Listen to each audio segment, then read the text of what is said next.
Greetings. It's Saturday, March the 7th, in the infamous year of 2026. I'm Thomas Caldwell of the Aurelian Column, on the road, here to give you a special report on the goings-on in the Middle East and what you can do about it, which is really not a lot, but I'll go into that. Okay, a lot of you have been contacting me saying, what's going on? What's going on? And you've been probably following everything going on. People predicting the U.S. is going to be destroyed in this war. People think the U.S. is going to achieve total victory in this war. People think that there's going to be nuclear weapons flying. People think that peace is coming. I mean, everything. And there's so many experts, people that used to be in the military, people that used to be the intelligence agents, people that used to be involved in all sorts of things. Well, they're all putting their opinions out of where this is going to go. But in reality, we don't know where it's going to go. We never do. Anyone who starts a war, or anyone who a war is started over, it never goes the way you think it's going to go. Do you think the Germans believed in September of 1939 that when they rolled into Poland, that they were going to unleash the worst war in human history, if not certainly European history, and that their whole civilization would be obliterated and occupied by foreign powers? And it still is, to an extent.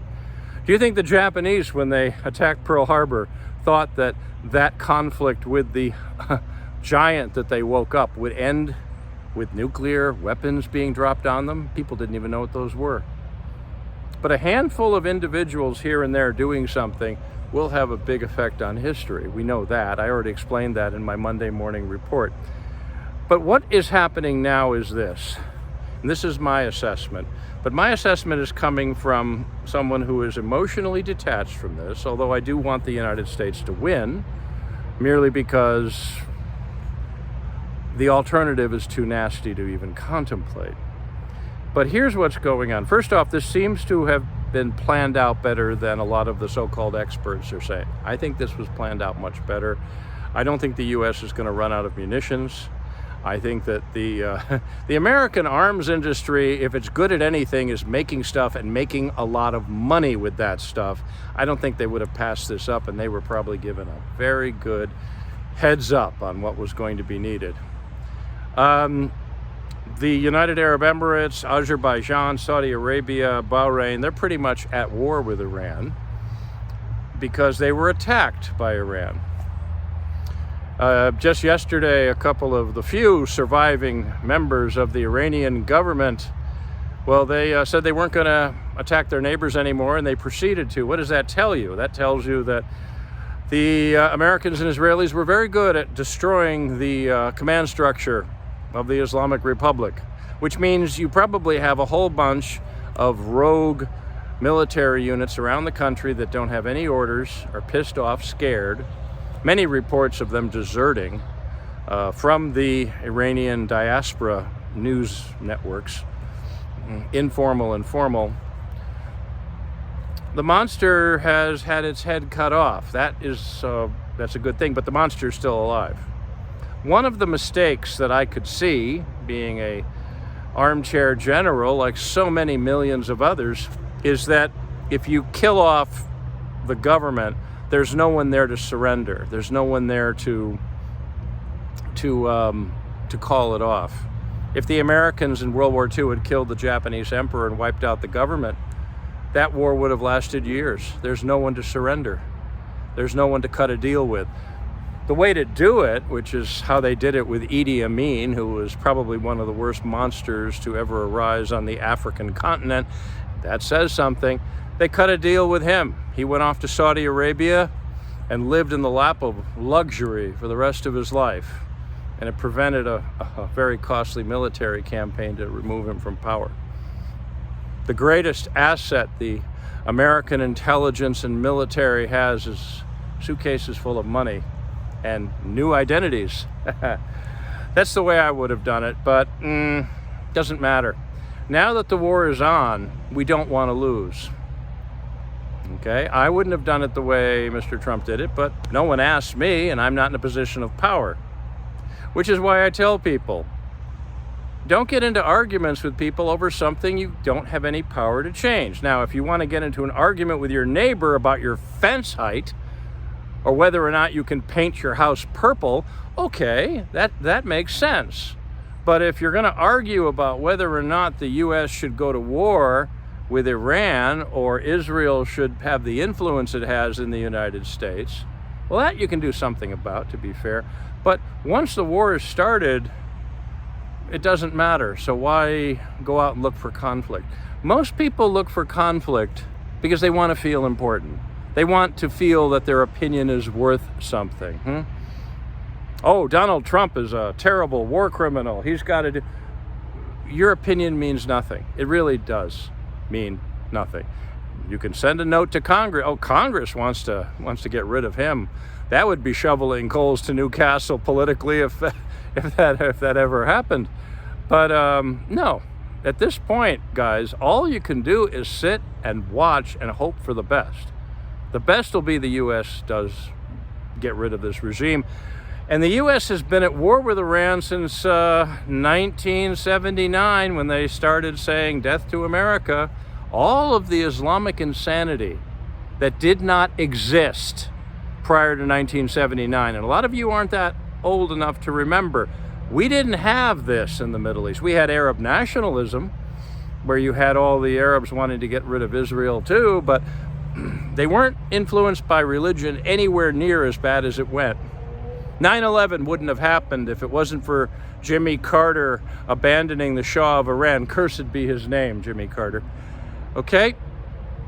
Just remember all of the craziness, all the Americans who've been killed in Islamic-related terrorism, all of the mayhem, all of the changes to our society that we didn't want and still don't like, all of that came from this country and the people that took it over. A great deal of Iranians aren't even Muslim. They're Zoroastrians, by the way, which is rather interesting. Most people don't know that. No, this country has had to go for a long time. But like most things in American politics, the can was kicked down the road, to use another American idiom that foreigners have a hard time understanding. The can was kicked down the road, so someone else was going to deal with it. Now is time to deal with it. Again, doesn't matter if you agree or disagree. You do not want the United States to lose this one. If we lose this one, we are really, really, really done. Okay? I have to admit, I'm not the type who'd put all the chips on the table like the Trump administration has done and like Israel has done, because they're going to lose big if they lose this one too. No, I have a feeling that if I have to predict it, there will be a victory of some sort. But I've known enough Iranians over the years, beautiful people, after the abandonment of their country by Jimmy Carter, cursed be his name, they came here and they fit into our country very well, became very productive citizens, very educated, very dignified, very friendly people. And the ones I've been in touch with, they're happy. Some have cried and talking to me on the phone, saying, you know, I could go home to see where my grandmother's buried, that sort of thing. No, when your country goes to war, you don't want to subvert it. You want to see it succeed. You can argue about it later, but you do not want to lose. We don't want to lose this one. But remember, don't lose family members over any more arguments over things you have no control over. How many families were disrupted? How many divorces happened because someone didn't like Donald Trump or MAGA, Japanese comic books, maybe a Freudian slip there. All of that was wasteful. At one point in this country, we could have disagreements in the kitchen table and they would stay there. But don't get upset or emotionally attached to something you do not have any control over. When you see you could do something about it, do it. In the meantime, you're going to have to do what most humans have learned throughout history. If you're powerless, all you can do is sit and watch and wait and hope, and in some cases, pray. No matter what happens, the Middle East and the world itself is going to go through a geopolitical change like it hasn't seen probably since World War II. But again, anything can happen in war. That's why war is to be avoided. And that's it for today. I'm going to be doing a bit of traveling. You'll get some audio reports from me. You won't be getting video for a while, for a few reasons. But I'm going to be taking care of some business and finishing up on some writing projects. But I'll be in touch. This is a time where it's needed. Anyways, I want to thank everybody who's been following me for the last few years. I'm going to continue doing this, and hopefully we'll be doing it more. But those of you who've been supportive, especially financially, when I say consider a paid subscription, I'm really saying, please subscribe. You've been very kind and very nice, and I want to thank you all for that, really, from the bottom of my heart. When I have people from around the world who listen to me and value my angle on things and send a note, that means a lot. This is not the biggest audience I've had. I had 35 million people a day listening to me back when I worked for United Press International. But those of you who do listen, and those of you who do watch, and who send me a note every so often, thank you. That's it for today. If you appreciate my work, please like, subscribe, and share. Share with your friends and share with your enemies, and hope that when the fighting's over, you can become friends.